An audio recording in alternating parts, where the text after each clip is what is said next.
Bon. Bonsoir. Bonsoir tout le monde. Alors, il fait un petit peu chaud, j'espère que ça va aller pour tout le monde, vous les premiers. Donc déjà, je voulais vous remercier d'être présents et de vous être déplacés pour venir dans ce petit meet-up sur le mining. Je voulais remercier CoinHouse de nous recevoir aujourd'hui pour pouvoir faire ce meet-up avec vous. Et je voulais me présenter, donc moi je m'appelle Edouard Koubi. J'ai créé la société Wizard Mining avec Paul Aguier, mon associé, l'année dernière, et on est ravis de pouvoir venir pour essayer de vous expliquer un petit peu le mining. En fait, on va essayer d'orienter ce meet-up en deux parties. Il y aura une partie un peu théorique où je vais essayer de vous expliquer un petit peu plus le fonctionnement du mining par rapport à la blockchain. Et Paul, lui, prendra la main sur la partie hardware, où en fait, on aura plus les composants, quel logiciel utiliser et comment choisir sa pool, comment miner, comment dirais-je, calculer sa rentabilité. Alors, on ne va pas aller au fond de chaque chose, on va vous donner une idée générale pour que les concepts passent, et vous devriez, au terme, en tout cas c'est notre ambition, au terme de ce meet-up, en savoir un peu plus qu'avant d'être venu nous voir. Voilà. Alors, donc je vais commencer directement par qu'est-ce que le minage, qui est globalement et généralement la partie la plus mystérieuse, la moins connue des crypto-monnaies. On ne sait pas trop comment ça fonctionne, on sait qu'il y a des ordinateurs, on sait qu'il y a de la sécurisation, mais bon, il y a pas mal d'autres choses. Et derrière ce terme un peu archaïque de minage, il y a quand même pas mal de technologies qui sont mises en jeu, quoi. Voilà. Donc je vais devoir essayer de vous dire à quoi ça sert. Déjà, basiquement, à quoi sert le minage. Ensuite, qu'est-ce que la blockchain? On va dire plutôt quel est le rapport entre le minage et la blockchain. Donc pour ça, je vais devoir réexpliquer un petit peu ce qu'est la blockchain. Du coup, je ne vais pas pouvoir faire l'impasse sur quelques notions de cryptographie, qui sont en l'occurrence le hachage, qui est en fait une partie absolument indispensable, et c'est ce qui assure la sécurisation des blockchains. La récompense, parce qu'en fait, effectivement, qui dit mining dit récompense, et ça fait partie des choses qui intéressent particulièrement les mineurs et généralement les gens. On va parler du concept de proof of work, qui est en fait lié au mining et qui est une sorte de... je vous en dirai plus tout à l'heure sur la proof of work, vous verrez. Et puis il y aura les limites du minage, parce que effectivement, comme toute activité, il y a des choses qui sont peut-être emballées, enfin il y a des limites aussi au mining. Donc je vais commencer tout de suite. Alors à quoi sert le minage? Donc en fait, quand vous êtes un mineur, le rôle d'un rig de minage, donc d'une machine dédiée au minage, c'est de créer et de valider les blocs d'une blockchain.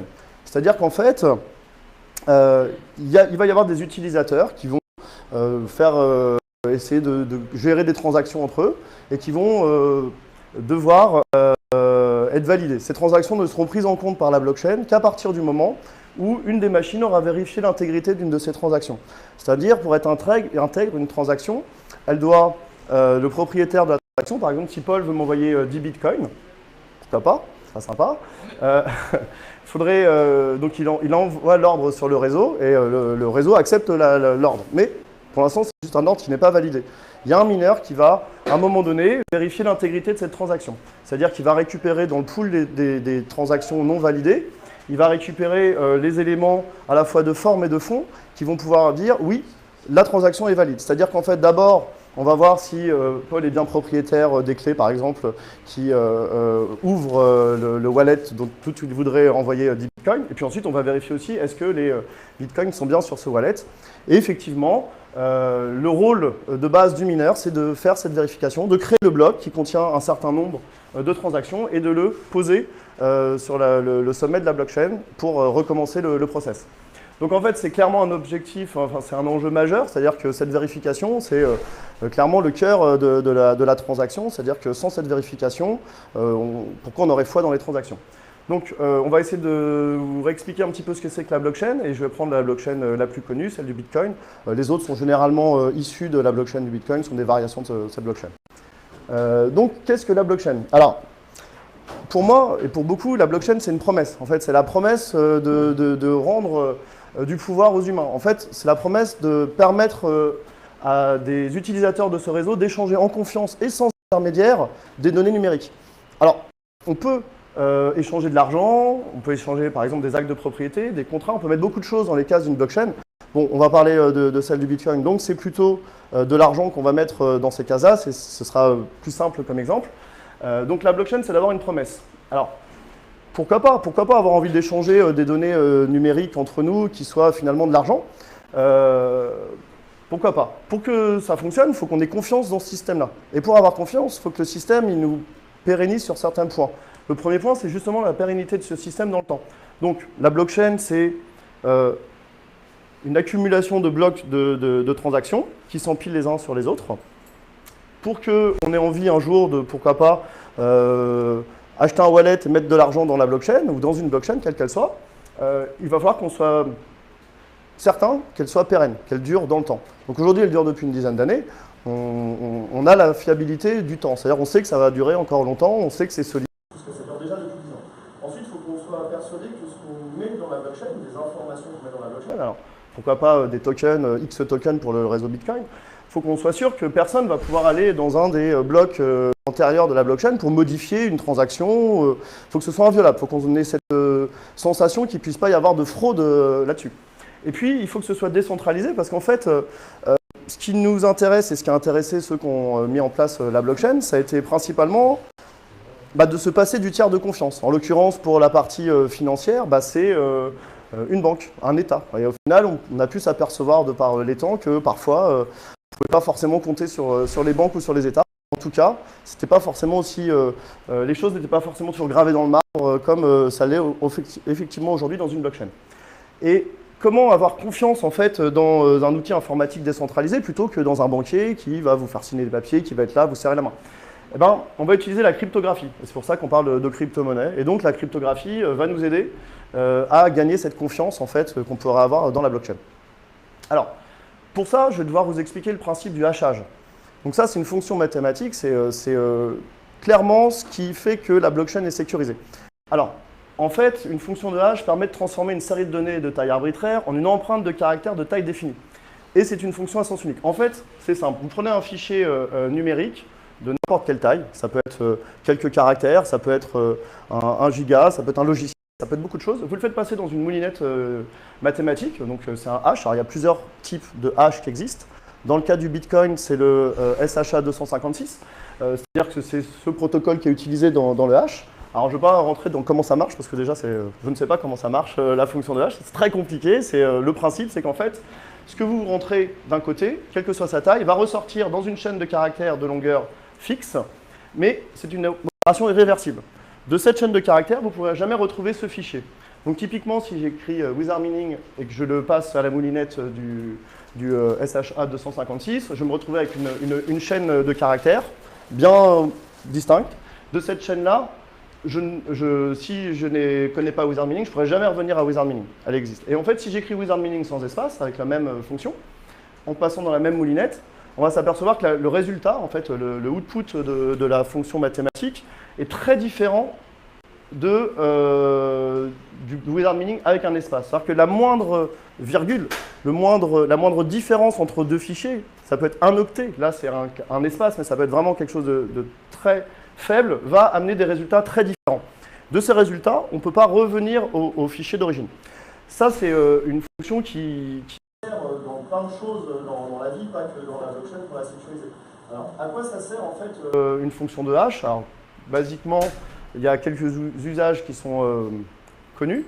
Donc en fait, ça sert à signer un document, ça sert potentiellement à valider l'authenticité d'un fichier. On a pu le constater juste avant. J'écris quasiment la même chose et j'ai deux résultats différents. Donc vous imaginez un jour un courrier, une lettre avec quelques dizaines de pages. Vous la comparez, vous la passez à un collègue qui dit qu'il n'y a pas touché. Mais est-ce qu'on va vérifier les 50 pages virgule par virgule? Alors on peut très bien passer le fichier dans la moulinette de hachage et comparer les résultats. Si les résultats sont identiques, c'est le même fichier. Si les résultats sont différents, il peut y avoir une virgule de différence. Alors c'est important de comprendre ce concept parce qu'en fait, ça va nous servir dans le slide d'après, qui est en fait comment est composé un bloc de la blockchain. Parce qu'effectivement, ça peut servir aussi à stocker des mots de passe, mais surtout pour l'exemple qui nous intéresse, à sécuriser la blockchain. Alors, comment est composée une blockchain. Alors d'abord, on va...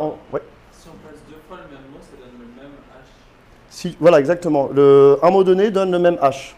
Pour le mot de passe, par exemple... Quelqu'un qui fait des tentatives, je sais qu'il a fait des tentatives pour remonter du coup Alors c'est justement non. Le principe, c'est que du résultat, en fait, on ne sait pas remonter au fichier d'origine.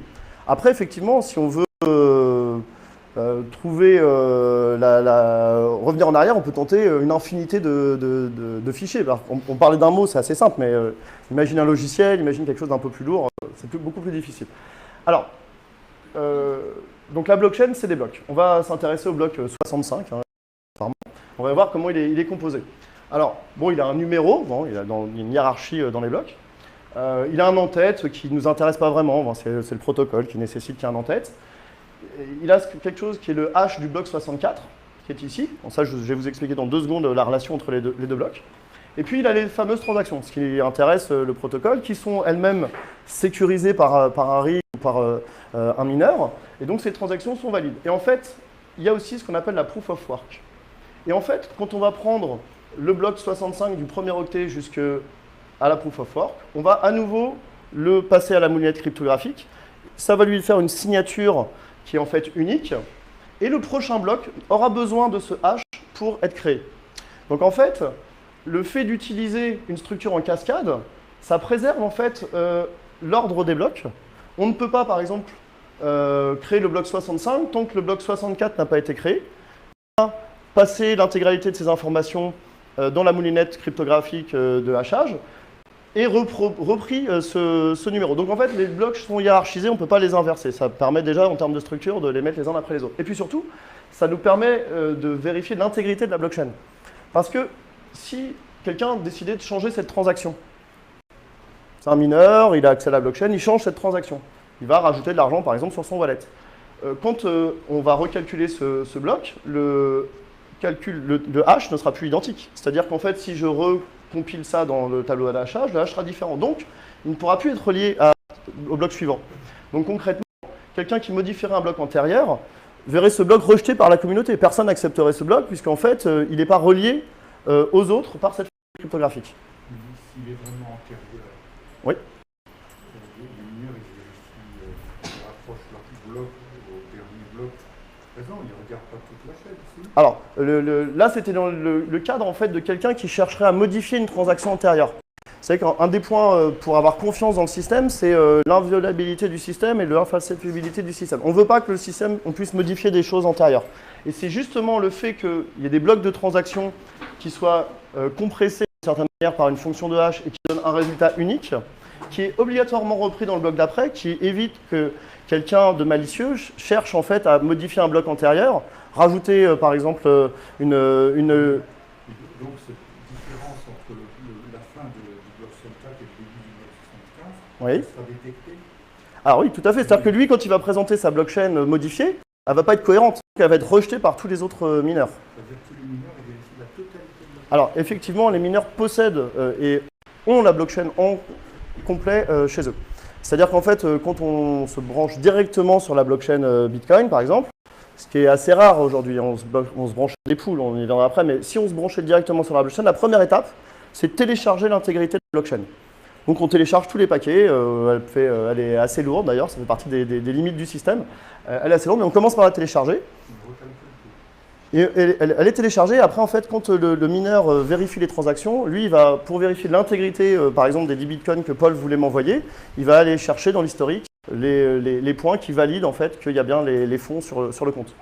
Mais la relation entre les deux, ou en fait entre chaque élément, est fondée sur la cryptographie qui dit que ce hash est totalement lié en fait aux transactions historiques et que le bloc d'après étant lié à ce hash, si on modifie ce bloc de quelque manière que ce soit, il n'y a plus de cohérence, donc en fait le bloc est rejeté et en fait le côté malicieux de la personne qui aurait voulu rajouter une transaction en son avantage, par exemple, est éliminé. Alors du coup, quel est l'intérêt d'un mineur de prendre un ordinateur, de le brancher sur la blockchain ou quelle que soit la blockchain? Alors, c'est la récompense. C'est-à-dire qu'en fait, le système a été malin. Pour être sécurisé, le système a besoin de beaucoup de mineurs. Plus il y a d'ordinateurs sur le réseau, plus le système est sécurisé. Donc, pour intéresser les gens à des ordinateurs sur le réseau, ils rémunèrent les gens en crypto-monnaie. C'est-à-dire qu'en fait, quand on est un mineur et qu'on écrit le bloc, qu'on valide les transactions, qu'on pose le bloc sur la blockchain va nous rémunérer en token numérique. Alors pour le Bitcoin, c'est X tokens. Pour Ethereum, c'est encore différent. Chaque blockchain a ses spécificités. Et donc, il est incité par le protocole à mettre sa puissance de vérification en fait, au service de la communauté. Alors, du coup, c'est aussi le système de création monétaire d'une blockchain. C'est-à-dire que aujourd'hui, un État va diffuser des euros, des dollars. C'est lui qui a la main sur combien on en met en circulation.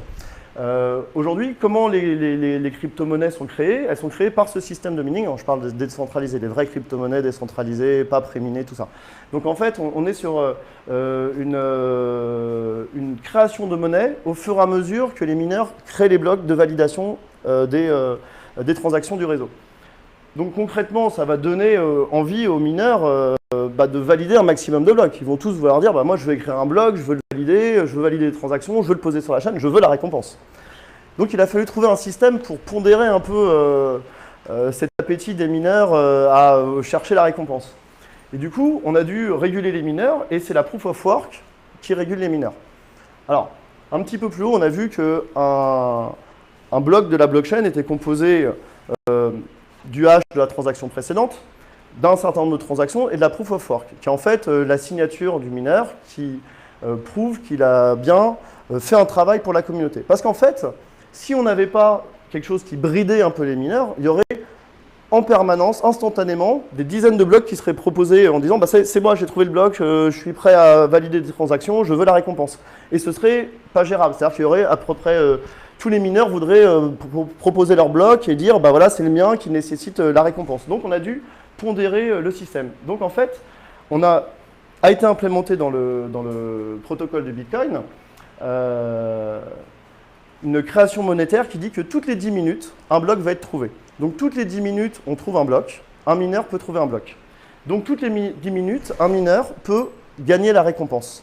Et pour s'assurer que ce soit toutes les 10 minutes, le protocole va demander en fait aux mineurs de résoudre un calcul. Ils doivent chercher un très grand nombre, quelque chose de très long, de très compliqué, qui va nécessiter de la puissance de calcul, qui va nécessiter à l'ordinateur de trouver, un petit peu comme vous le disiez tout à l'heure, c'est-à-dire qu'en fait, on va lui donner un nombre qui est déjà haché, et il va devoir trouver presque le fichier d'origine.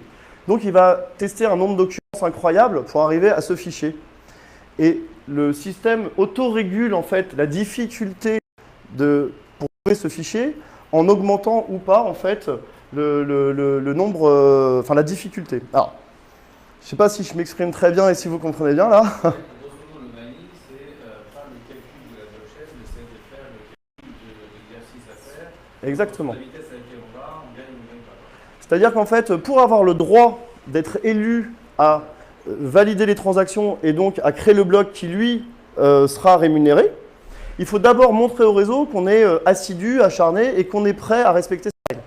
Et donc, de ce fait, effectivement, il y a une forme de course à l'armement, il y a une forme de course à la vitesse qui fait que les mineurs vont essayer de mettre le maximum de puissance de calcul, non pas pour sécuriser le réseau au final, mais pour répondre à la question qui leur permet de dire « j'ai la bonne réponse, donc j'ai répondu à la preuve de travail ». Parce que dès qu'il trouve la preuve de travail, en fait, il l'incorpore dans son bloc, et il dit à tout le monde « ça y est, j'ai trouvé ». Là, les gens peuvent vérifier rapidement qu'il a la réponse, puisqu'en fait, avec le fichier d'origine, on peut le passer dans la fonction de hachage, on peut voir que le résultat est correct, et donc ils acceptent le bloc, et on peut passer au bloc suivant.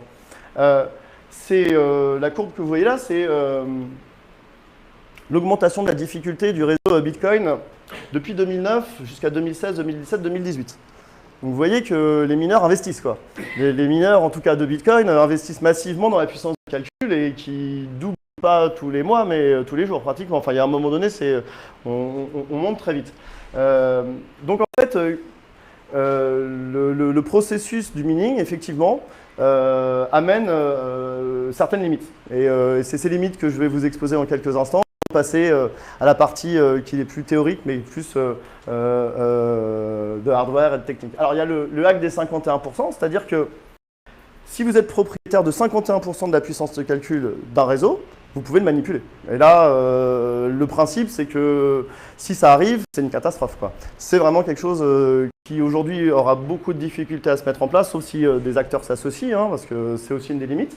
C'est-à-dire que la deuxième limite pour moi, c'est la taille de la blockchain qui monte en permanence, Bon, on parle que de disque dur, c'est une limite moins forte que les 51%. Après, il y a l'empreinte énergétique environnementale. On fait des calculs qui ne servent pas vraiment à sécuriser, qui servent juste à prouver qu'on est assidu au réseau et qu'après qu'on est assidu au réseau, et donc c'est énergivore.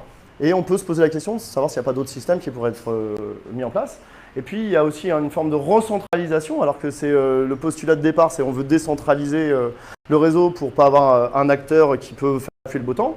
Bah oui, mais en fait les très très grandes fermes et les poules de minage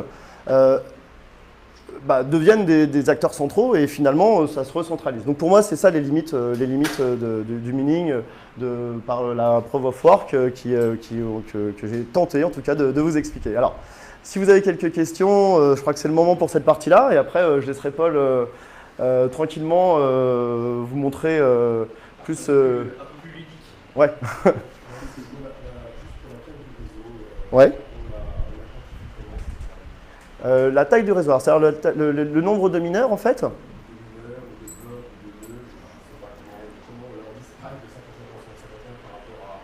D'accord, la puissance globale, effectivement. Alors en fait, la blockchain, c'est quelque chose de très ouvert, très libre. C'est-à-dire que tout à l'heure, vous pouvez rentrer chez vous, télécharger la blockchain et l'analyser. Alors il y a des sites qui nous permettent de l'analyser plus facilement, hein, comme Blockchain Info par exemple, qui est historiquement l'endroit où j'ai eu le plus de renseignements là-dessus. Donc vous pouvez la regarder, vous savez combien il y a de wallets, vous savez la difficulté est inscrite dans le protocole, donc vous le récupérez à ce moment-là. Donc vous avez une information en temps réel immédiate. Vous savez, c'est public en fait, c'est une information publique.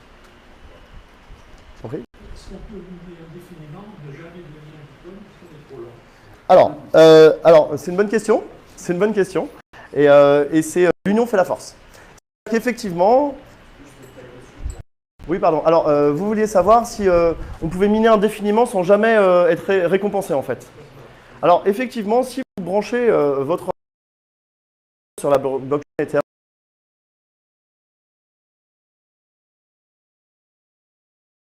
voire plus en fait. Donc effectivement, l'idée c'est de s'associer. Et si votre puissance de calcul n'est pas suffisamment forte pour représenter un pourcentage non négligeable que vous êtes prêt à accepter, par exemple 1%, 2%, si je représentais 2% de la puissance de calcul du réseau Bitcoin, je pense que je me brancherais directement dessus. Si aujourd'hui je représente 0,00001% de la puissance, je ne vais pas prendre le risque de miner dans le vent, sans rémunération. Donc je vais m'associer avec d'autres personnes. On va agréger la puissance de calcul dans une pool qui, elle, se branchera à notre place et nous apportera, elle aussi, le service en fait, de se brancher pour nous en prenant sa petite virgule, sa petite rémunération. Mais ça permet à des gens indépendants de venir quand même et d'être des acteurs du marché. Alors, Paul s'occupera de cette partie-là, quoi. Je t'en prie. Je voudrais savoir si vous avez parlé d'autres articles, genre éclairage ou strict qui nécessitent d'autres équipements moins puissants, mais qui sont également très intéressants et qui se font attaquer d'ailleurs éclairage. Oui. Ou est-ce que ce soit ça va être... Alors, on ne va pas vraiment rentrer dans les détails des différents algorithmes. Là, c'est vraiment un survol, on va dire, assez général pour que les personnes puissent avoir des bases. Mais effectivement, on peut en parler après si vous voulez, après le usage, il n'y a pas de souci. Alors, juste pour finir, effectivement, là, c'était comme le dit Paul, un survol du mining en général. Après, les rigs de minage dont on va vous montrer comment, Paul va vous montrer comment on les fabrique, eux ne sont pas dédiés au Bitcoin parce qu'aujourd'hui, le Bitcoin utilise ce qu'on appelle des ASIC, qui sont des circuits spécialisés dans un seul calcul, qui est la résolution, la recherche du grand nombre dont je parlais avant. La partie mining dont va vous parler Paul, c'est plus effectivement sur du mining par GPU qui est très polyvalent. C'est-à-dire qu'on peut miner différents algorithmes avec. On pourrait miner du Bitcoin, mais il n'y aurait pas vraiment de résultat puisqu'il y a des machines dédiées à ça qui ne font que ça, qui sont plus performantes. Alors, je mets une autre question, pardon, après. Comme vous voulez. Non, la question c'était sur Bitcoin. Ok. Si j'ai répondu, c'est bon? Oui, ok, super. La puissance du calcul, en fait, vu la complexité qui augmente, ça donne une idée du nombre de la puissance de calcul derrière. Comment on dit La difficulté, on parle de difficulté quand on exprime la courbe en fait. Ce que j'aimerais savoir, c'est Ouais. quelle est la puissance de calcul derrière. En fait. Comment on peut estimer la puissance de calcul qui est dédiée à ces calculs? Ah oui, alors. Connecté aux poules, les poules, les plateformes qui agrègent en fait la puissance de calcul de chacun des mineurs. Effectivement, ça c'est des informations que vous pouvez retrouver sur les poules. Donc vous allez savoir sur telle poule, il y a tant de puissance de calcul global sur telle poule. Vous pouvez aussi regarder sur les blockchain.info ou etherscan.io, vous avez des charts qui vont vous donner la répartition des puissances de calcul en fonction des grosses données. Par exemple, vous allez avoir des grosses fermes anonymes qui ont vraiment des énormes puissances de calcul qui sont aussi grosses que les poules de minage. Mais effectivement, on peut connaître c'est public. L'information est publique. C'est-à-dire qu'en fait, la blockchain est obligée de connaître la puissance de calcul pour réadapter la difficulté pour qu'en fait, le rythme de création des blocs soit respecté. Et donc, en gros, c'est plus il y a de monde, plus ça va être difficile de trouver la solution du calcul. Donc, ça veut dire qu'en fait, on fait le panel des poules qui existent aujourd'hui et on regarde quelle est leur puissance de calcul et combien ils prennent de pourcentage, combien ils allouent en fait, pour savoir si c'est plus intéressant de s'associer à un pool A ou à un pool B. Oui, alors. Il y a plusieurs petits points effectivement pour le choix de la poule et Paul vous l'expliquera tout à l'heure sans problème. Quoi. Ouais. Il y a aussi la rentabilité qui prend en compte, sélectionner. En fait, vous allez d'abord sélectionner votre monnaie. Ensuite, une fois vous savez quelle monnaie vous souhaitez miner, vous allez sélectionner la poule qui est avec. On ne sélectionne pas d'abord la poule et ensuite la ouais. C'est dans la logique. C'est sur le H, donc si j'ai bien compris, c'est un fichier indéterminé pour faire un fichier déterminé. Oui. Donc, est-ce que je peux aussi par rapport à l'email, par exemple, toutes les œuvres de Victor Hugo sont en H. Ok. Donc, on arrive à ce H. Est-ce que la manip par exemple, c'est possible de récupérer toutes les œuvres à partir de... Non. C'est justement ce côté irréversible. Non. Alors, pour les contrats, par exemple, hors Bitcoin, Ouais. si on hache un contrat, oui. on peut vérifier après, oui. On peut pas effectivement le alors pour vérifier, alors je pense que c'est peut-être l'exemple de la cohérence de deux documents. Est-ce que le contrat a été modifié depuis la dernière fois que je l'ai regardé? Par exemple, est-ce que c'est... Je ne sais pas, la question c'est comment vérifier, enfin effectivement, le contrat est gelé, c'est pas crypté. Ouais. Et si je veux vérifier, je dois effectivement le hacher pour le comparer. Le niveau, je ne dois pas le déhacher, c'est le terme. Non, il n'y a pas de souci. Alors, effectivement, c'est une fonction qui est à sens unique, c'est-à-dire que vous ne pouvez pas revenir en arrière. Mais là, l'idée, c'est que si vous avez un contrat, vous pensez à un contrat, un smart contract peut-être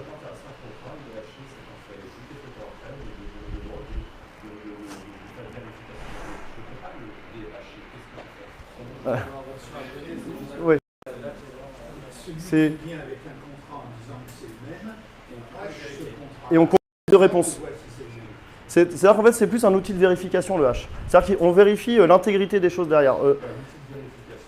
Ouais, c'est cette partie-là. Par exemple, l'exemple du mot de passe est assez rapide et assez simple à prendre. Quand vous avez un mot de passe, vous inscrivez sur un site internet, vous avez un mot de passe, on va associer votre mot de passe à votre email. Il y a deux manières de faire. Une manière propre, on va hasher votre mot de passe avec une fonction et on ne va pas garder dans notre système informatique votre mot de passe, on va garder l'image hachée de votre mot de passe. Ce qui fait que quand vous revenez la seconde fois, vous allez mettre votre mot de passe, mais je ne vais pas regarder votre mot de passe. Je vais le hacher et je vais comparer l'empreinte que vous aviez enregistrée la première fois avec l'empreinte que vous venez d'écrire. Ça évite, si on se fait hacker le site, de perdre tous les mots de passe et que les vrais mots de passe soient associés. Donc la fonction de hachage, c'est vraiment une fonction de vérification, d'intégrité. Mais effectivement, ce n'est pas rétroactif. C'est le principe en fait. Hein. Enfin, en tout cas, aujourd'hui, personne ne sait le faire. Il y a des gens qui ont essayé. Oui ? Est-ce que la valeur de Bitcoin a une influence sur la difficulté qui est en train de croître? Alors, tiens, tu peux remettre deux trucs en arrière. Oui et non. C'est-à-dire, au plus bas, voilà. Ça a beaucoup monté. Ça a un peu redescendu depuis quelques temps. La difficulté ne baisse pas. Mais à un moment donné, si la rentabilité, si le Bitcoin continue à baisser, peut-être qu'à un moment donné, les mineurs vont se dire, mais attends, moi je consomme de l'électricité, ça me ramène plus vraiment d'argent, ça me coûte plus cher en matière première, donc en électricité qu'en crypto, bah j'éteins.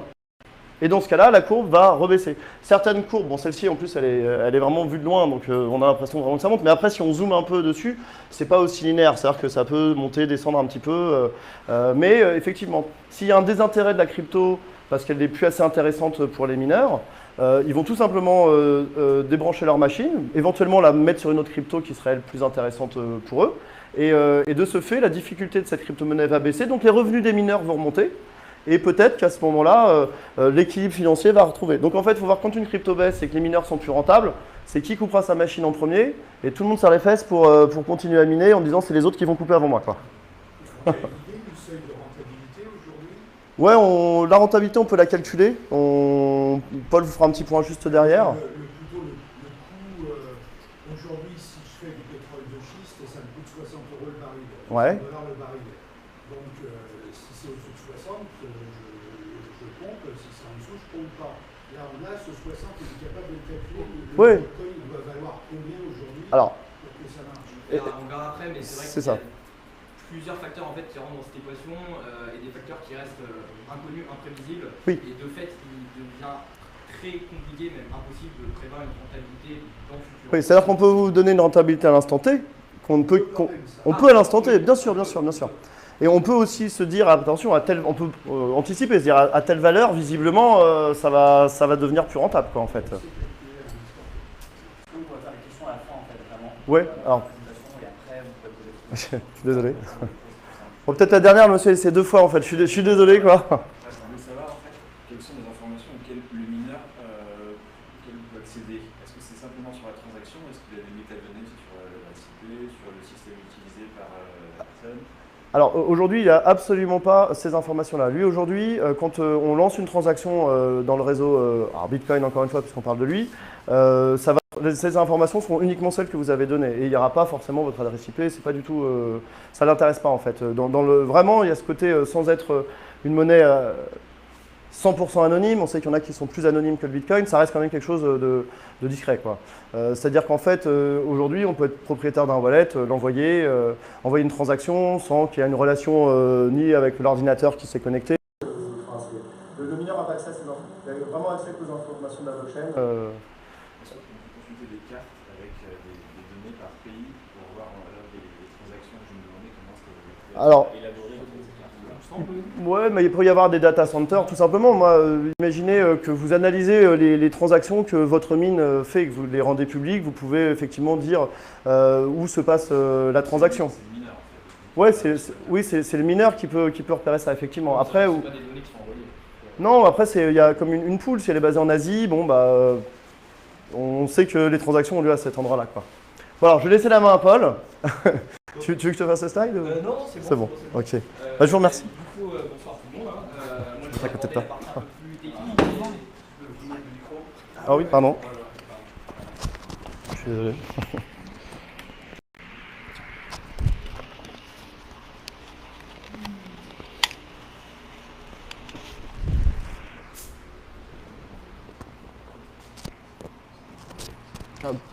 Donc je disais, j'abordais la partie un peu plus technique et ludique du minage, à savoir comment on assemble sa machine.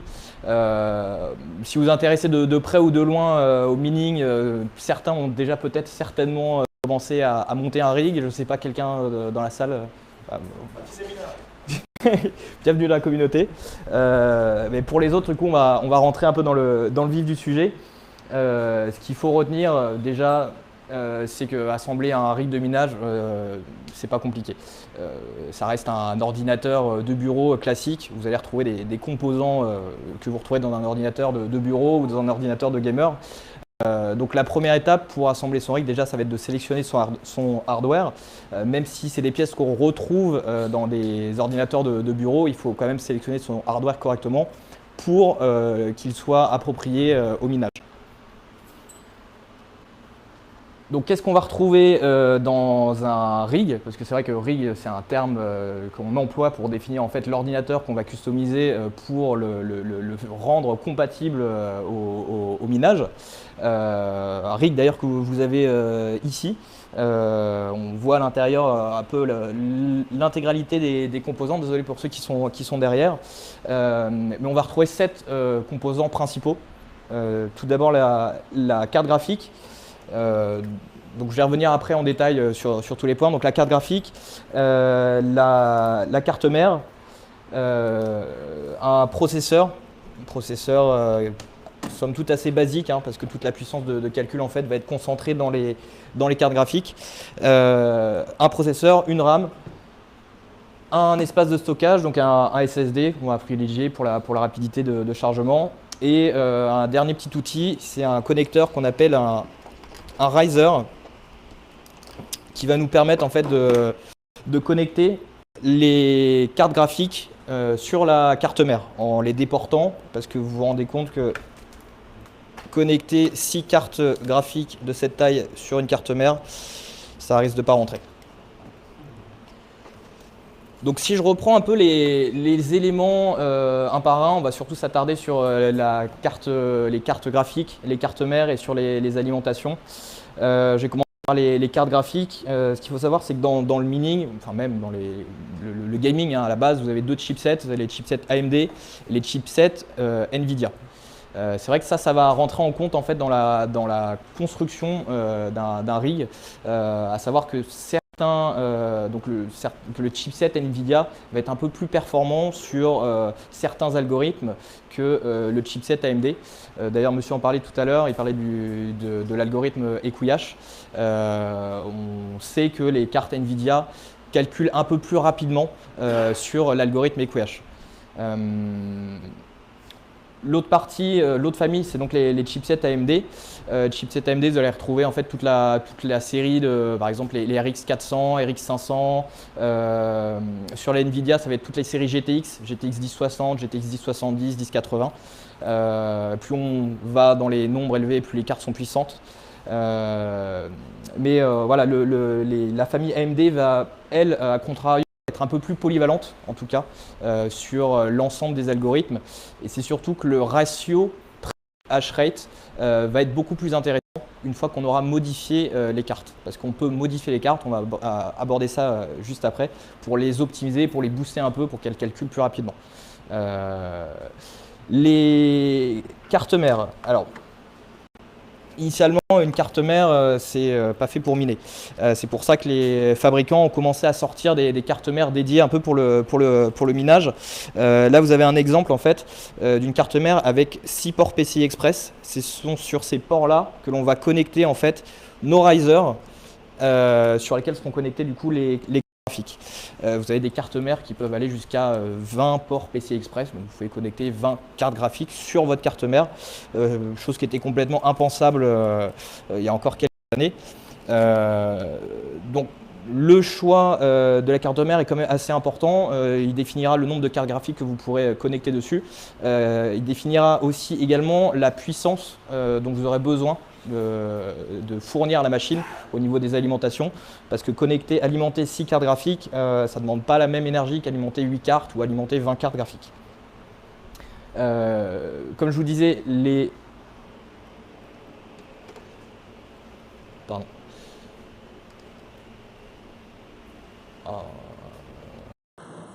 Je vais faire un petit arrêt sur les alimentations.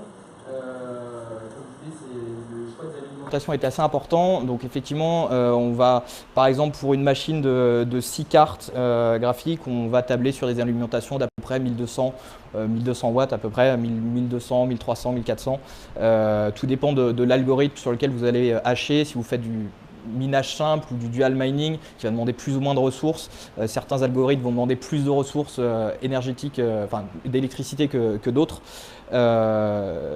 Donc aujourd'hui, vous pouvez avoir le choix en fait, c'est un choix qui est économique, hein, tout simplement, de coupler deux alimentations. Par exemple, pour obtenir une puissance de 1200 watts, vous pouvez très bien coupler deux alimentations de 600 watts avec un petit outil, un petit câblage. C'est un coupleur d'alimentation. Tout simplement, ça, ce sera branché sur la carte mère dans la prise 24 pins sur laquelle à la base vous branchez votre alimentation. Et ensuite, vous reliez les deux alimentations au bout pour coupler en fait vos deux alimentations et les mettre en série. Je vais faire je vais vous montrer après concrètement comment on connecte un peu tous les éléments assez rapidement sur la carte mère. Là, je vous ai mis sur ce slide des références en fait, de hardware. J'imagine que le diaporama pourra être accessible après, donc si vous voulez le retrouver, vous retrouverez quelques références. Vous avez aussi un lien qui est assez intéressant dans les GPU qui permet de comparer en fait, le hash rate des cartes, que ce soit les cartes NVIDIA ou les cartes avec des chipsets AMD, qui vous donnent en fait, les vitesses de hash de chaque carte. Pardon ? Sur what to mine, oui, effectivement. Ça reste un peu plus approximatif, on verra après d'ailleurs. Les cartes mères, je vais mettre des références de cartes mères. Faut savoir qu'aujourd'hui, on peut trouver des cartes mères qui n'utilisent pas de riser. Donc du coup, vous avez des ports PCI Express 16X comme ce gros port là, qui vous permet de connecter en fait toute une série de cartes sans utiliser de riser, qui peut parfois être en fait la partie sensible de la machine, parce qu'il n'y a aucun constructeur connu qui fabrique ce type de produit, donc ce sont des produits chinois, parfois qui peuvent avoir des problèmes de qualité, donc on va avoir des taux de défectuosité parfois sur des risers assez importants. Et ça peut nuire en fait à la stabilité de la machine. Donc, voilà, votre machine va s'arrêter de miner, une carte va tomber, on ne sait pas pourquoi. Donc, parfois ça peut être le riser. Donc on va passer à l'assemblage très rapidement, parce qu'en soi, comme je vous le dis, avec un peu de logique, tout le monde peut y arriver et c'est vraiment pas compliqué. Je vous ai mis ici un schéma. Effectivement, premier abord, on a l'impression que c'est un peu compliqué, mais si vous suivez bien les connecteurs, c'est pas très compliqué. Au final, comment on va faire? On va déjà connecter un processeur sur la carte mère. Donc on va connecter le processeur ici avec le ventilateur, le ventirad qui vient ici. On va connecter la RAM dans les slots, les barrettes de RAM. On va ensuite connecter le SSD, l'espace de stockage. Vous le connectez tout simplement dans les ports SATA, ici à disposition. Une fois que vous avez fait ça, vous connectez vos risers. Évidemment, il va vous falloir une structure pour poser les risers pour qu'ils puissent être déportés. Donc généralement, on peut trouver des structures en ligne où vous pouvez très bien les faire vous-même en bois, c'est assez rapide. Donc vous allez connecter le riser en fait tout simplement dans l'emplacement du port PCI Express et vous faites la même chose si vous avez 6 cartes graphiques, vous connectez 6 risers. Une fois que votre riser est connecté à la carte mère, vous connectez la carte graphique. Alors il y a des détrompeurs, hein, c'est vraiment pas sorcier.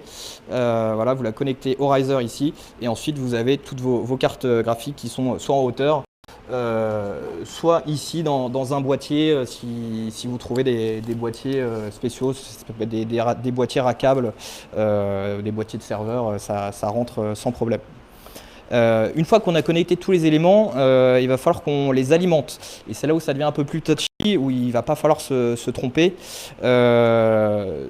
Tout d'abord, on va connecter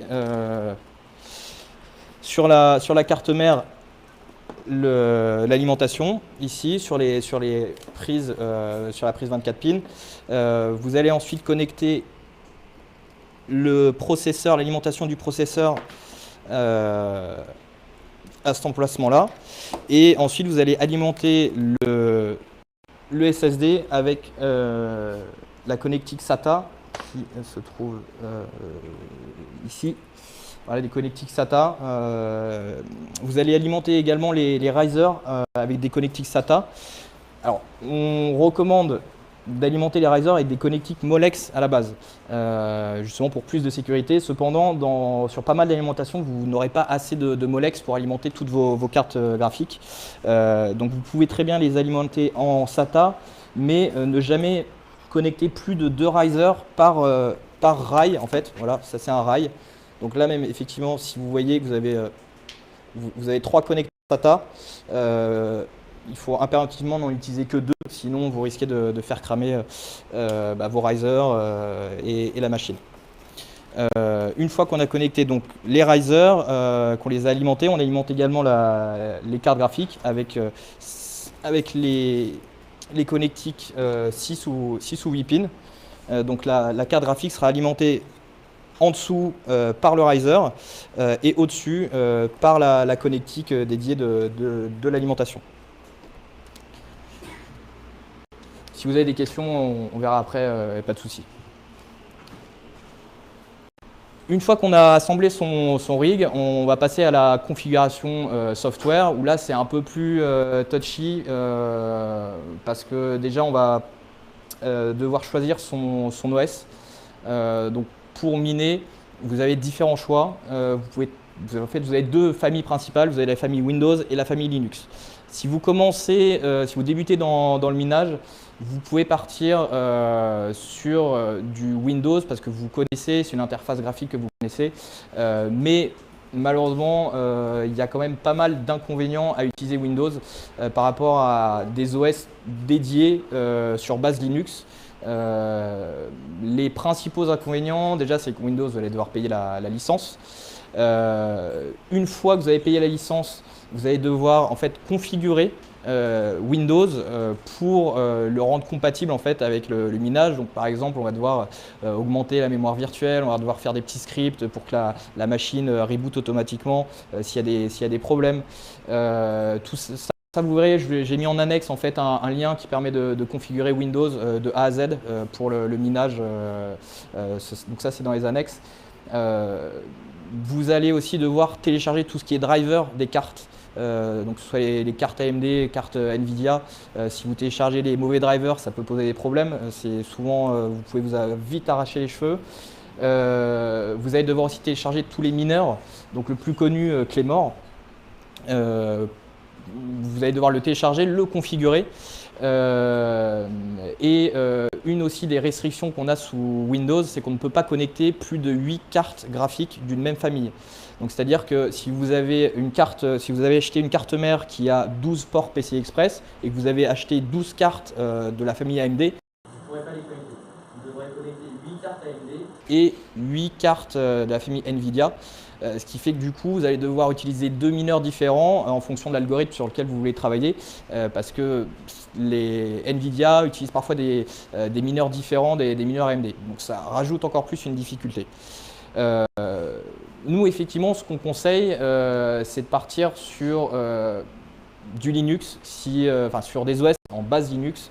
Si vous êtes connaisseur de Linux, si vous avez déjà bossé sous Linux et que vous avez déjà tapé quelques petites lignes de commande, ce sera beaucoup plus simple parce que dans ces OS sont déjà compilés en fait tous les mineurs, les drivers et vous pourrez surtout en fait gérer à partir de panels de configuration, de panels de contrôle vos différents rigs. Donc si vous avez 2, 3, si vous avez 6, 7 rigs, c'est bien de partir sur un Linux. Ça vous permet d'avoir en fait un screenshot de l'état de santé actuel de vos machines, que ce soit la température des cartes, la vitesse de hash, la fréquence, la vitesse des mémoires. Donc, comme je vous disais, il y a 3 OS principaux sur base Linux, EthOS, Simple Mining OS et HiveOS. HiveOS, c'est tout récent.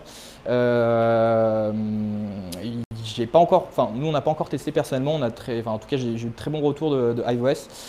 Nous personnellement chez Wizard Mining on utilise EthOS qui est un très bon OS qui permet justement d'avoir une vue globale sur l'intégralité de vos machines avec pas mal d'écrans de contrôle. La deuxième partie, une fois qu'on a donc sélectionné son OS, qu'on l'a configuré, si vous êtes sous Windows, on va devoir optimiser en fait les performances des cartes. Ça c'est quand même assez important parce qu'on va avoir un gain de hash rate par carte qui n'est vraiment pas négligeable. Si je vous donne un exemple sur les cartes Nvidia, les hash rates d'usine sont à peu près à 18 MHz sur une GTX 1060. Si vous la boostez, si vous la travaillez, on passe entre 24 et 25 MHz. Pour AMD, c'est encore plus intéressant. Par exemple, sur les séries RX 570, 580, on va être sur des hash rates sur Ether d'usine aux alentours de 20, 21. Et si vous voulez travailler, on peut arriver à des hash rates de 29, 30, voire 31 MHz. Donc c'est vraiment pas négligeable. Et sur une machine de 6 cartes, ça vous fait vraiment gagner beaucoup de hash rate. Encore une fois, on distingue là les deux familles, NVIDIA et AMD, parce qu'on ne va pas utiliser les mêmes outils. On ne va pas optimiser les cartes de la même façon. Sur la famille NVIDIA, on va tout simplement overclocker les cartes. Donc on va utiliser un soft. Sous Windows, on utilise MSI Afterburner par exemple. C'est-à-dire qu'on va, grâce à ce soft, augmenter, booster la fréquence des cartes graphiques pour leur permettre de hacher, de travailler plus rapidement sur les mineurs, par exemple Claymore. Donc ça, c'est quelque chose qui est assez simple à faire, qui est réversible. C'est-à-dire que vous pouvez très bien configurer l'ordinateur pour que au reboot, l'overclocking des cartes revienne aux valeurs d'usine sans problème. Sur la famille AMD, c'est un peu différent. Ça va être un peu plus complexe parce que là, pour le coup, on va injecter en fait dans la carte, on va modifier les valeurs d'usine de la carte et on va injecter des nouvelles valeurs. Et c'est ce processus d'injection de nouvelles valeurs qu'on appelle le flash. Donc on va flasher les cartes, on va modder le BIOS en fait de la carte. Avec en fait un BIOS qui sera dédié pour le minage. Alors, créer ce BIOS, en fait, c'est un peu plus complexe. La plupart des gens qui commencent dans le mining vont le récupérer un peu à droite, à gauche. Vous pouvez le faire, mais vous pouvez tomber sur des BIOS faits par des amateurs et du coup qui vont griller votre carte. Vous vous retrouvez avec des cartes qui sont complètement briquées et inutilisables. Et pour le coup, contrairement à l'overclocking, c'est quelque chose qui est difficilement réversible si vous n'êtes pas très technique, en tout cas si vous commencez dans le minage. Juste en tout, voilà, je vous ai mis les outils. Sur AMD, on va utiliser AtiWinFlash et Polaris BIOS Editor qui vont permettre de créer un BIOS différent et d'injecter le BIOS dans les cartes avec AtiWinFlash. Et sur NVIDIA, je vous le disais tout à l'heure, l'outil pour overclocker, c'est MSI Afterburner, en tout cas sous Windows. Ouais, si c'est rapide, ouais, mais sinon. Ouais. Sur NVIDIA, on ne peut pas. Justement, on ne peut pas injecter, on ne peut pas modifier les BIOS des cartes NVIDIA, en tout cas pas aujourd'hui, ou pas à ma connaissance en tout cas.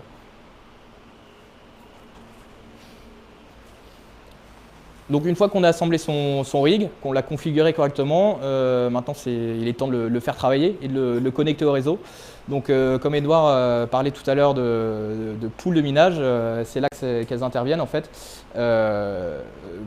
Il parlait aussi de difficultés, donc c'est vrai qu'au début on pouvait miner avec un seul ordinateur, tout seul de notre côté et se connecter à une blockchain. Aujourd'hui c'est impensable parce que la difficulté est complètement explosée et augmente de façon complètement exponentielle. Donc l'idée aujourd'hui c'est de se regrouper, de s'associer avec différents mineurs particuliers et d'agréger nos puissances de calcul pour justement pouvoir trouver les solutions, calculer les blocs et trouver les solutions. Donc voilà, tout simplement, une poule de minage permet de mettre en commun la puissance de calcul des différents mineurs. Et ensuite, effectivement, la poule de minage répartira les gains de façon équitable en fonction des puissances de calcul dégagées par les mineurs qui se sont connectés sur cette poule. Pour un exemple un peu plus parlant, vous voyez ici qu'on a donc une ferme de minage A qui a une puissance de calcul donnée, une ferme de minage B qui a une puissance de calcul donnée, mais qui ont des puissances de calcul assez importantes pour pouvoir se connecter directement sur la blockchain Ethereum et miner en solo, ce qu'on appelle solo mining. Et de l'autre côté, on va avoir une poule de minage auxquelles sont connectés différents mineurs particuliers avec des puissances de calcul qui vont se connecter à la pool et c'est cette pool qui, elle, va se connecter à la blockchain Ethereum. La pool rétribuera ensuite aux mineurs les récompenses des blocs proportionnellement en fait, à leur vitesse de calcul. Sur les pools, en fait, on va parler de shares, c'est-à-dire que les mineurs vont envoyer leurs solutions, on va appeler ça des shares. Donc ils vont envoyer un nombre X de shares qui dépendra de leur puissance de calcul à la pool et la pool les rétribuera proportionnellement à leur vitesse de calcul. on sait que sur un bloc, par exemple pour Ethereum, une validation de bloc donne une récompense d'à peu près 3 Ethers. Et là, si je prends l'exemple, en fait, donc on a 200 shares, 300 plus 100, ça fait 600 shares envoyés au total à la pool. Donc une share est égale à peu près 0,05 Ether. Et la pool va donc rétribuer chaque mineur en fonction du nombre de shares qu'ils ont envoyé à la pool au global. Oui. Du nombre de shares envoyés, parce que c'est le mineur en fait qui envoie les shares.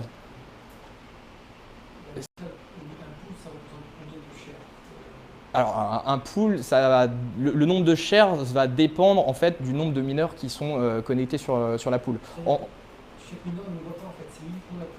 Ah si, vous pouvez le voir. C'est-à-dire que dans votre mineur, par exemple si vous ouvrez un mineur Claymore, on va vous mettre dans les... Je crois que c'était marqué au tout début, il me semble. Je vais revenir au tout début, voilà. Tac. Donc ça c'est l'écran en fait de Claymore, ce que vous avez dedans, et vous voyez en fait le nombre de shares qui ont été envoyés à la pool pour chaque carte graphique. Donc là on a 6 cartes graphiques, donc on a 349 shares envoyés à la pool pour la première carte et ainsi de suite pour l'ensemble des cartes. Vous avez un récapitulatif en fait quand vous vous connectez sur les pools, vous avez un récapitulatif du nombre de shares que vous avez envoyé par machine qui est connectée. Oui. Si, vous pouvez. Vous avez des statistiques. En fait, si vous allez sur la page d'accueil alors pas pour toutes les pools, hein, mais si je prends l'exemple de Nanopool, vous allez sur la page d'accueil et ils vont vous donner en fait les shares envoyés par les plus gros mineurs, les 100 premiers, les 100 plus gros mineurs. Hop, je vais revenir sur la fin. Voilà, on en vient à la question tout à l'heure de comment sélectionner correctement sa pool de minage. Déjà, on va regarder en fait la puissance globale agrégée par la pool. Ce qu'il faut savoir, c'est que plus la pool sera puissante, plus les récompenses seront fréquentes. Mais de fait, elles seront plus faibles parce que le gâteau à se partager, il y aura plus de personnes qui voudront partager le gâteau. Si vous vous connectez sur une pool qui a une puissance de calcul plus faible, effectivement, les parts de gâteau seront plus grosses à se répartir, mais les fréquences où on va trouver les solutions seront beaucoup plus espacées parce qu'il y aura moins de fait de puissance de calcul.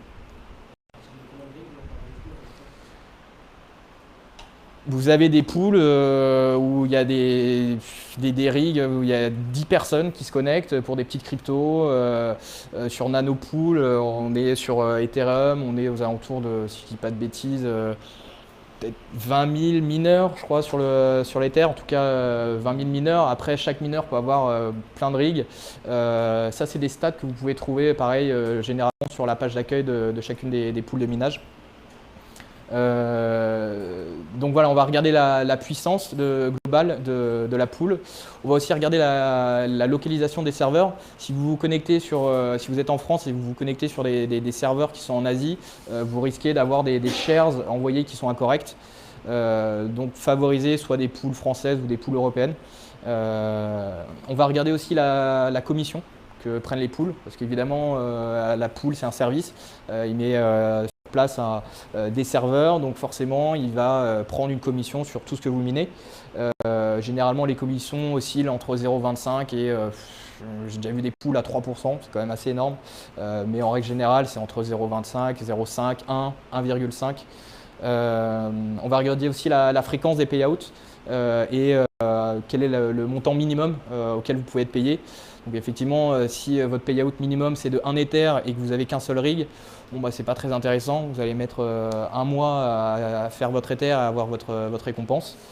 Alors ça, c'est à l'appréciation de chacun. On va regarder l'interface aussi, l'interface graphique, les statistiques propose la pool. Voilà. Pour information, on a des grosses poules, enfin il y a des grosses poules en tout cas, les plus grosses poules, vous allez avoir Nanopool, Ethermine, Nanopool qui agrège plusieurs poules, hein. Ils vont avoir de l'Ether, du Zcash, du Monero, de l'Electroneum. Ethermine, c'est une très très grosse pool, je crois que c'est la plus grosse pool Ether. Après vous avez Supernova, je crois aussi. Bref, vous pouvez en fait trouver si vous cherchez en fait la répartition des pools Ether, vous allez sur etherscan.io et dans les charts vous avez la répartition des pools. Voilà. Alors, dernier point qui est assez important, comment on fait pour calculer sa rentabilité. Comme on le disait tout à l'heure, c'est en fait un résultat qui est basé sur 4 données, dont 2 sont inconnues, en tout cas sont connues sur le moment, à l'instant T, mais sont susceptibles de varier à la hausse comme à la baisse dans le temps. Les 2 données connues, ça va être tout d'abord la puissance de votre machine. Donc vous pouvez connaître la puissance de hash sur n'importe quel algorithme de votre machine. Il suffit juste de vous connecter à un mineur. Il va vous donner tout de suite la vitesse de hash de chacune de vos cartes et la vitesse totale de hash de votre machine. Donc ça, c'est quelque chose qui est fixe, qui ne changera pas, qui n'évoluera pas dans le temps. Vous avez aussi le second facteur que vous pouvez connaître qui permet de calculer la rentabilité, c'est la puissance, en fait la consommation énergétique, électrique demandée par votre machine. On l'exprime en watts. Et les 2 autres données qui, elles, aussi les fluctuent beaucoup dans le temps, ça va être le cours de la crypto-monnaie. Personne ne peut prédire le cours d'une crypto. Et la difficulté de minage qu'on a abordée tout à l'heure. Personne ne peut savoir quelle sera la difficulté dans X jours. Donc en fait, ces 4 données rentrent dans une équation. Je ne vais pas vous la faire sur papier parce que c'est trop compliqué. Enfin, c'est pas compliqué, mais bon bref, il y a des calculateurs, en tout cas en ligne, qui vous permettent de faire ces calculs. Le plus connu, c'est What2Mine. Vous avez d'autres calculateurs, CryptoCoins.net ou Crypto.zone, qui agrègent d'autres cryptos qui sont un peu moins connus, des plus cryptos. Et j'ai essayé de vous faire une démonstration en fait là de comment on calcule sa rentabilité sur What2Mine. Vous allez voir que c'est vraiment pas compliqué. Et la souris.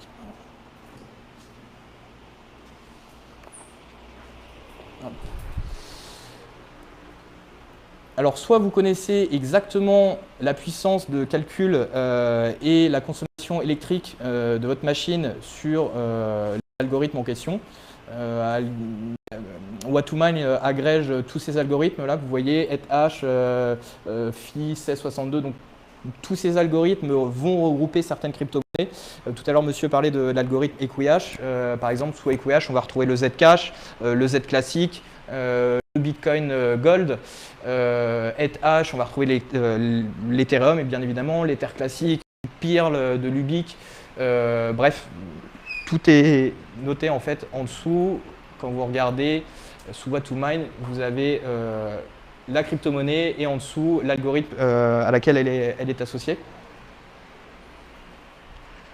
Donc, je vous disais, soit vous connaissez la puissance de calcul de votre machine et sa consommation électrique, comme ça vous pouvez faire des calculs de rentabilité assez fins, mais encore une fois qui se feront à l'instant T et qui seront susceptibles de varier à la hausse comme à la baisse dans 1 heure, demain ou la semaine prochaine. Soit vous ne connaissez pas vraiment la puissance de calcul de vos machines, auquel cas vous pouvez utiliser en fait des outils d'approximation. Là vous voyez en fait c'est les familles de cartes, donc 480, donc RX 480, RX 570, RX 580, la Vega qui est une carte qui est sortie dernièrement, qui est assez puissante. Pareil pour les familles Nvidia en dessous, les 1060, 1070. Donc là, si on fait juste un exemple, hop, je vais mettre, j'ai sélectionné sur des 570, on va partir sur un rig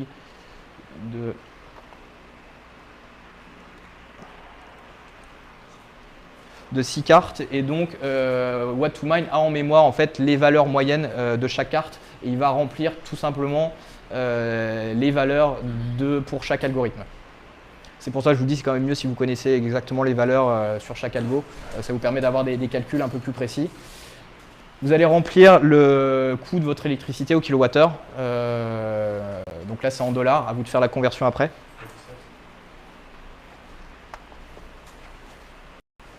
Hop, on calcule et en dessous, il va nous sortir un tableau, voilà, qui va varier en fait quasiment quotidiennement. Là, on voit que c'est donc NiceHash sur l'algorithme ETH qui est rentable, qui est plus rentable aujourd'hui. Alors, What2Mine n'agrège pas toutes les crypto-monnaies minables du monde. Donc, il se peut effectivement que d'autres crypto-monnaies soient bien plus rentables à miner à l'instant T. Ça, il faut faire des recherches un peu plus poussées, soit sur Bitcoin Talk, où vous allez voir dans les forums quelles sont les nouvelles monnaies en Proof of Work qui sortent et qui sont minables avec des GPU. Voilà, vous pouvez même aller un peu plus en détail si vous voulez et regarder pour un algorithme. Bon, j'ai perdu la souris. Bon bref, vous pouvez aller plus en détail pour un algorithme donné. En fait, vous cliquez dessus, vous re-rentrez les valeurs, il va vous donner en fait la rentabilité par jour, par mois, par année. Mais bon, c'est des valeurs qui n'ont aucun sens en fait de donner des rentabilités sur un an ou sur un mois, voire même sur une semaine. Voilà. Donc la partie technique est terminée. Si vous avez des questions sur la partie technique, n'hésitez pas. Oui. Je voudrais savoir s'il y a une table du prix de l'électricité par pays ou par zone. Non, ça vous regardez sur Google ou vous demandez au fournisseur d'électricité. En général, vous êtes entre 0,11 et 0,14. Il y a des pays qui sont vraiment pas chers. Ah oui, Canada, les pays de l'Est, l'Alaska, enfin tous les pays qui utilisent la géothermie ou l'hydroélectricité. D'ailleurs, là, le Canada, ils ont mis une restriction, enfin ils vont mettre une restriction dans pas longtemps. Parce que les mineurs utilisent beaucoup trop d'électricité, donc du coup ils vont augmenter les prix pour les mineurs. Il y a aussi des mineurs qui ont leurs propres moyens de production électrique. Ouais. Il y a des barrages d'hydroélectrique, il y a des fermes de panneaux solaires qui peuvent compenser quand il fait beau. Il y a différentes solutions, mais c'est clairement la recherche du prix sur l'électricité est un des vecteurs de marge forcément dans ce business qui devient de plus en plus tendu. C'est pour ça d'ailleurs que j'ai oublié d'aborder ce point-là tout à l'heure. En fait, dans l'optimisation des cartes, on cherche aussi à optimiser la puissance demandée par les cartes pour essayer en fait d'avoir le meilleur taux de hash possible, consommant le moins d'électricité possible. Parce que voilà, l'électricité, c'est une de vos charges principales quand vous faites du minage. Oui. Le rig, c'est une durée de vie de combien de temps? Alors, tout va dépendre de l'environnement dans lequel vous le mettez. Et comment vous le traitez. Généralement, ça va être la gestion climatique qui va être importante, la température des cartes. Idéalement, on conseille de ne pas dépasser 70-75 degrés pour une carte. C'est vrai que là, en été, c'est compliqué. Quand vous avez plusieurs machines, ça dégage beaucoup de chaleur. Donc, il faut vraiment réussir à gérer toute une évacuation d'air, une intraction d'air. Mais si vous êtes dans des conditions optimales, une carte graphique peut miner 3-4 ans sans problème. Il faut vraiment faire attention si vous ne faites pas de bêtises avec, si vous overclockez pas comme un bourrin. Il faut vraiment avoir des valeurs correctes pour partir et des températures idéales. Votre carte peut durer plusieurs années. Voilà. Est-ce que c'est possible de changer tous les jours de poule? Bien sûr. Oui, tout à fait. Vous avez, alors, soit vous pouvez le faire manuellement. Alors c'est des petits fichiers de configuration, hein, c'est vraiment pas compliqué, c'est-à-dire qu'on va dire voilà, je veux me connecter à tel pool via un serveur, tout simplement, on redémarre la machine. Soit vous pouvez le faire de façon automatisée, par exemple, il y a NiceHash qui propose ça.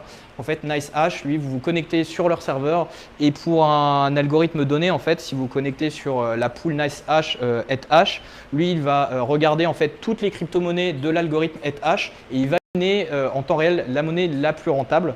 Il va switcher automatiquement et il va vous rémunérer en Bitcoin tous les X temps. Voilà. C'est quoi le nom? NiceHash. Ça ici. NiceHash. Ouais, attends, il y a monsieur qui est avant. Moi, c'est pas une question de technique, mais plus financier légal. Ouais. Je veux bien savoir, avoir le retour de votre mineur. Tout ce que je mets en ETC, en ETH, tant que je ne le transfère pas sur un échange pour le crédit en fiat, Ouais. je suis pas assujetti à l'impôt, pardon. Alors non, parce que en soi, c'est... Wallet sans déclarer quoi que ce soit. Exactement. Enfin, Et ça reste des... Non, c'est du cahier numérique. Aujourd'hui, pour l'État français, les crypto-monnaies, c'est des cahiers numériques. Tant que vous ne vendez pas vos cahiers. Alors, pas en trading, mais par contre, en mining, c'est vrai. Parce qu'en trading, c'est faux. Effectivement, là, dans le sens de la question. Après, sur les exchanges, pour ceux qui tradent, donc ils ont mis leurs fonds sur les exchanges, tant qu'ils ne les rapatrient pas, il n'y a pas de souci en fait. Par contre, dès qu'on fait rentrer des fonds nouveaux, mais même en trading, si tu vends tes cryptos et tu les fais rentrer sur ton compte, tu as le loisir de ne pas les déclarer, mais tu prends un risque. Oui. Ça dépend des services. Surtout, justement, ce qui est nommé en fait comme ça, en fait, il n'y a pas de sens. T'as pas besoin de déclaration chez nous. Et c'est assez flou. Donc, Oui, pour l'instant, c'est vrai qu'il y a encore c'est quand même encore assez flou, mais effectivement, tant que tu le conserves en fait sur un wallet, t'as pas besoin de déclarer ce que tu mines. Effectivement, c'est à partir du moment où tu convertis, où là, effectivement, faut que tu déclares. Une information à prendre en compte, c'est-à-dire que si on déclare en fait dans l'année écoulée, on peut déclarer les charges associées. Et donc on peut déduire tous les frais d'électricité. Effectivement, si vous êtes professionnel, tout à fait, dans le cas d'une société. Vous pouvez déclarer le... Alors que si on ne déclare pas, en fait, on a le temps de rapatrier une fille dans plusieurs années. Tout ça, ce sera pas... Effectivement, c'est très juste. Ça dépend de la taille en fait de la société. Enfin, ça dépend en fait effectivement de la taille de la ligne. Si on est sur quelques ligues, on est dans quelque chose de simple. Si on est sur des dizaines et des dizaines de machines, voire plus, là on est obligé d'encapsuler légalement l'activité pour bénéficier des avantages, ne serait-ce qu'en achetant le matériel. Exactement. Oui. Dans ce cas-là, si c'est une entreprise qui veut commencer le minage, les aides, ça va faire quoi? Les aides? Par exemple, des réductions de... l'entreprise, typiquement, qui est à la TVA. Donc en fait, si demain vous créez une société qui a comme objectif de miner, vous allez acquérir du matériel que vous achèterez hors taxe. Vous allez soit acheter directement monté, soit vous allez monter vous-même. Ensuite, vous aurez besoin forcément d'un fonds de roulement pour payer votre électricité, donc vous allez vendre une partie de vos cryptos. Et vous aurez le choix soit de tout vendre au fur et à mesure, soit de garder une partie et de le donner en espérant que ça arrive plus cher plus tard. Et effectivement, en tant que société, vous avez les avantages d'une société, mais vous avez aussi les charges d'une société, à savoir, il faut faire sa compta, il faut faire son bilan à la fin d'année, il faut déclarer sa TVA aussi. Tout dépend du nombre de machines que vous avez en fait. Voilà, c'est... Vous allez trouver une banque qui va vous ouvrir un compte pour cette société en France. Bien sûr. Pour une mine. Ouais, la Suisse, il y a la Crypto Valley en Suisse qui commence à se monter. Les banques qui suivent les entrepreneurs qui sont dans les crypto-monnaies, quelque façon. Oui. Par rapport aux distributions Linux que vous avez, Ouais. qu'est-ce qui fait leur intérêt? Est-ce que sur leur qualité intrinsèque? Parce que juste il y a des paquets logiciels déjà installés. Ah non, c'est parce que vraiment, c'est des OS qui ont été retravaillés avec une couche logicielle par-dessus, vraiment pour convenir aux mineurs. C'est-à-dire que vous allez gagner vraiment beaucoup de temps à ne pas installer déjà les mineurs. La plupart mettent à disposition justement un panneau de contrôle. Donc ça, c'est vraiment très pratique de pouvoir contrôler en fait toutes ces machines. Donc oui, non, effectivement, il y a quand même un avantage à utiliser un OS basé sur du Linux. Alors effectivement, vous allez devoir payer une licence, par exemple pour EthOS, la licence je crois elle est à $29. Pour les autres, HiveOS et Simple Mining, vous payez un fees de $2 ou $3 par mois par machine. Après, une autre définition intéressante, mais ça pourrait être développé sur les Windows aussi, hein, c'est que bon, déjà c'est tout petit, ça tient sur vraiment un peu de disque dur, mais en fait c'est surtout que ça marche avec des fichiers de configuration. On peut imaginer avoir un fichier de configuration qui paramètre des dizaines et des dizaines de machines derrière, qui est stocké à un endroit, on change juste le fichier, ça va modifier telle machine simplement. Donc, en termes de gestion d'un parc de RIC, c'est beaucoup plus simple. On a parlé de hardware, mais on n'a pas parlé de réseau. Comment ça? Ça n'a pas d'impact la manière dont on va faire